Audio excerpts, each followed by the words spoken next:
How a 1950s Danish law allowed Margaret II to become Queen of Denmark. You are most welcome to Spice Royal News. Before we continue, please subscribe and hit the notification bell for more updates. When it comes to monarchies in Europe, the British royal family is probably the first that comes to mind. However, they are only one of 12 ruling monarchies on the continent, per MyLondon.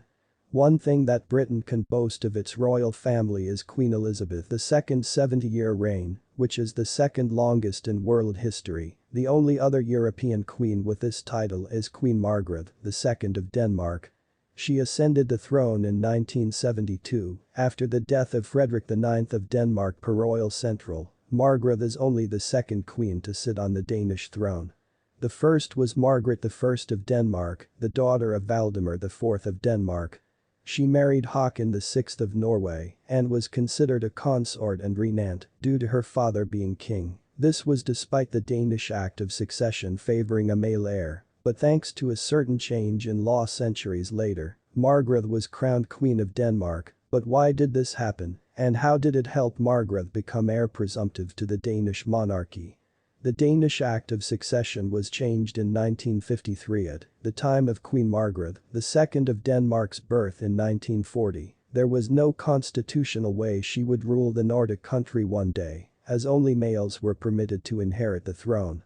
But on March 27, 1953, royal Danish women were finally given the right to succession. However, there was a catch. Despite women being given the opportunity to ascend the throne, men were still sought after as heirs, meaning a girl would be skipped over as heir presumptive if they had a younger brother. But Margrethe remained heir presumptive as she had two younger sisters, Princess Benedict of Denmark and Queen Anne-Marie of Greece. Margrethe was 13 years old when this change to the Act of Succession was enacted, but it would be a while before she took to the throne herself. After her father's death, she was crowned Queen of Denmark in 1972. Denmark altered the Act of Succession. Even further, it took even longer for the Danish Act of Succession to be changed further, i.e., that the firstborn would become the reigning monarch, regardless of gender. It wasn't until 2009 that Denmark voted for a historical change in the line of succession. After a vote, an overwhelmingly large 84.6% of voters supported the change.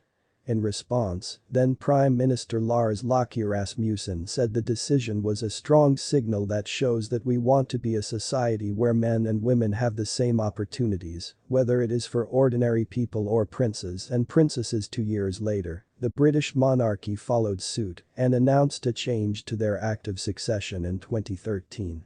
Thanks for watching till the end. Please subscribe to my channel. God bless you.